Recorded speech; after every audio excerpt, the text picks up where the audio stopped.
there's something about Black people in running and walking in New York, and there is this happened in Queens.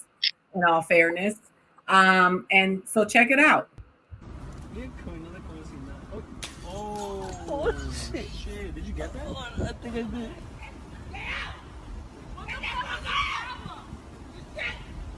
Lower the back of it. Lower the back of it.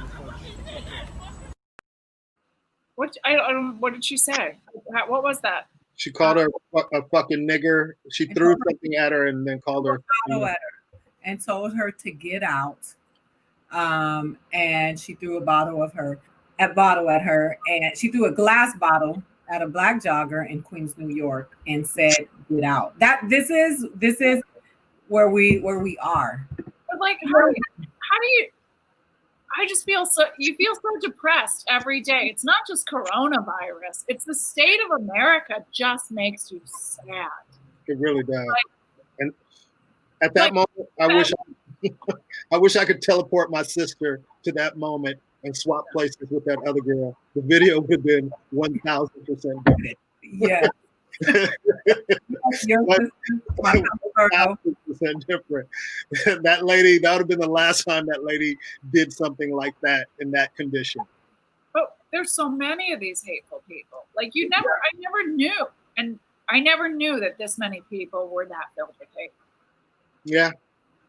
I mean, it's just a really sad time now. People are getting upset about masks and all different type of stuff, but they're not upset about the stuff that's, been affecting people for hundreds of years. They have no empathy or sympathy for any of that shit. But masks, man, we have to stop that right now. It's sad. Somebody said, "Is your sister single, Ruben?" Actually, she is, but I don't know if you want any of that smoke, man. She's a handful. She's Aida times 10.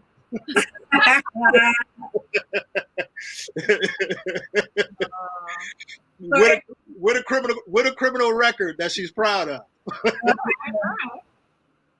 I don't have a criminal record, but I'm sure Aida doesn't have a criminal record. That's what they're working on it, though. I got over for a week. You keep fucking with Aida, she's gonna have a criminal record. Leave her alone, trolls. She ain't the one.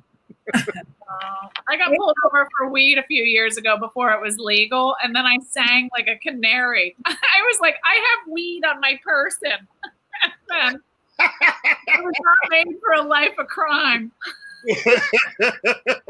I love how April owns her whiteness. She doesn't run from it at all. I have marijuana on my person.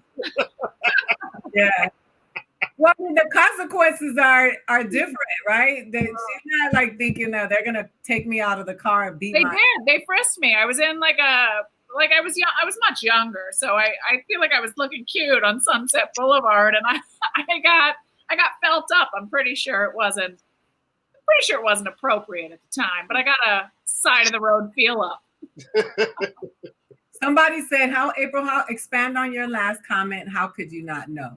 So April, she said she didn't know that the world was filled with this much hate. That doesn't mean she's saying that she didn't think racism existed, because we talked about it, but white people don't encounter it the way we do. So they're not aware of how much it happens. I didn't know how much. I'm not saying I didn't know it, that it wasn't prevalent and didn't exist. Yeah.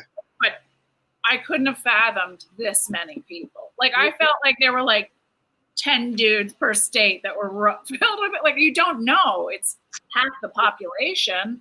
Well, this pandemic has showed us, I think all of us, a lot if we're paying attention. And sometimes just something simple as who calls to check in on you to see how you're doing, if you're okay, because we're all going through this thing together. And then it's kind of shined a light on some of my white friends that I have. And I have to say, man, I've had a lot of them call and check in, but and this is no knock to you, April, but it goes to the point that Aida was making, is they just called me. It's like, dude, I knew shit was jumping off, but I had no idea it was like that.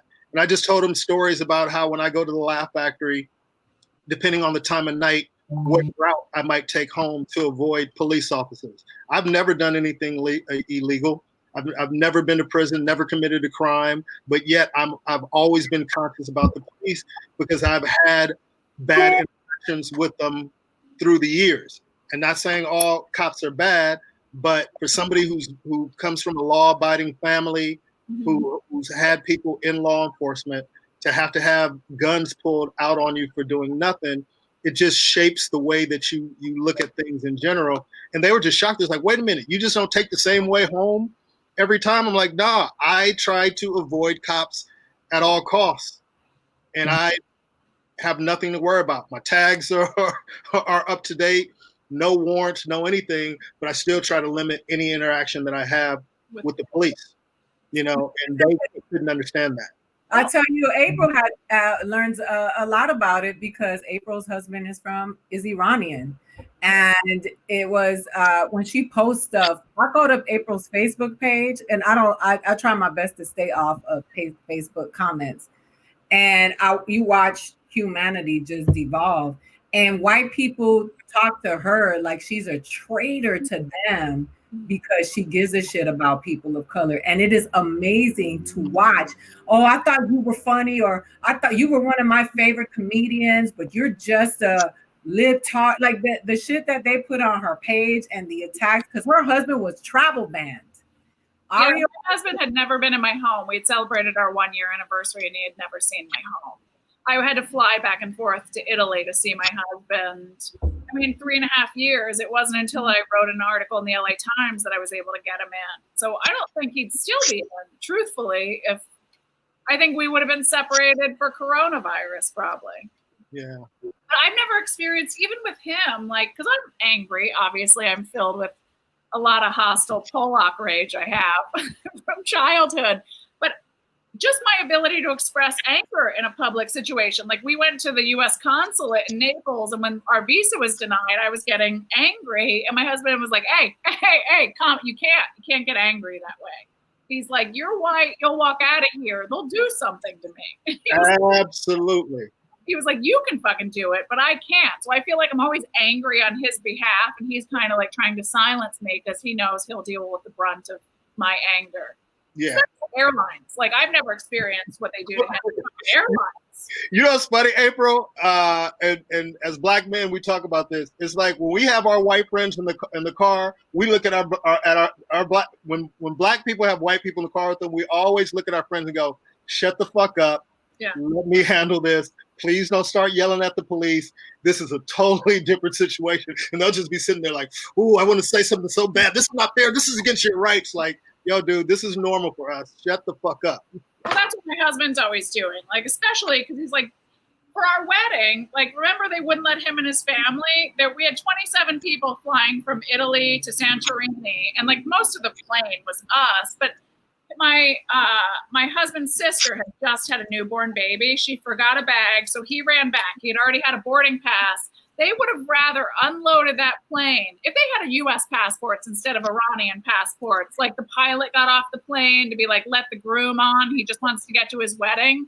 But there was such a level of hate by this woman who, whatever she was doing, the baggage lady or the woman at the front desk wouldn't let his family on. I was like, because they were Iranian. So now you have a groom who can't get to his own wedding, who has to spend an additional $1,500. But I'm like, if that was a white dude, they would have let him on that plane.